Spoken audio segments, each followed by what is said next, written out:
Hi friends, आज मैं आप लोगों को सुनाने जा रही हूँ जीवन बदलने वाली गुरु की शिक्षा। गुरु राम स्वरूप अपने शिष्यों के साथ आश्रम के लिए भिक्षाटन पर निकले थे। वह अपने गुरुकुल में भोजन की व्यवस्था भिक्षा मांगकर ही किया करते थे। जब वह एक कस्बे से दूसरे कस्बे की ओर जा रहे थे, रास्ते में खेत बधार मिलने लगे।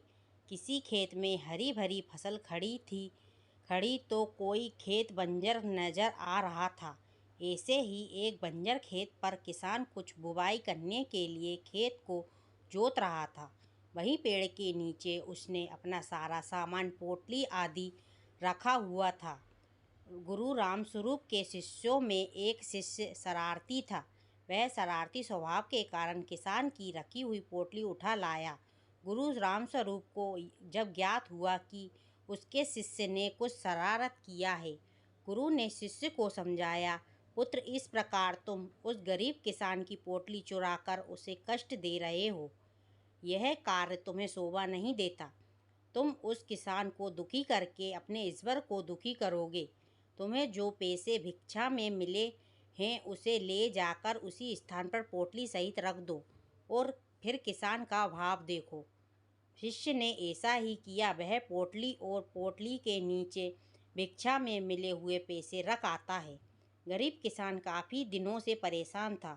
उसके घर में उसकी माता की तबीयत खराब थी। दवाई के लिए कुछ प्रबंध नहीं हो पा रहा था।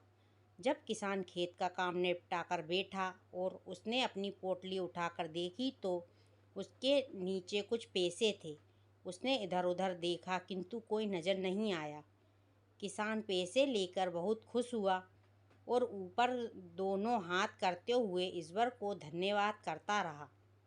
संभवतः उसके माता के लिए दवाई का प्रबंध हो गया था। वह खुशी से आंसू बहाता और दोनों हाथ से पोंछता जाता। यह सभी दृश्य गुरु रामस्वरूप और उनके शिष्य छुप कर देख रहे थे। ये कहानी से हमें यह सीख मिलती है कि किसी भी व्यक्ति को दुखी करने के बजाय अगर खुश करने की कोशिश की जाए तो ये खुशियाँ दुगनी हो जाती है। बाय बाय, धन्यवाद।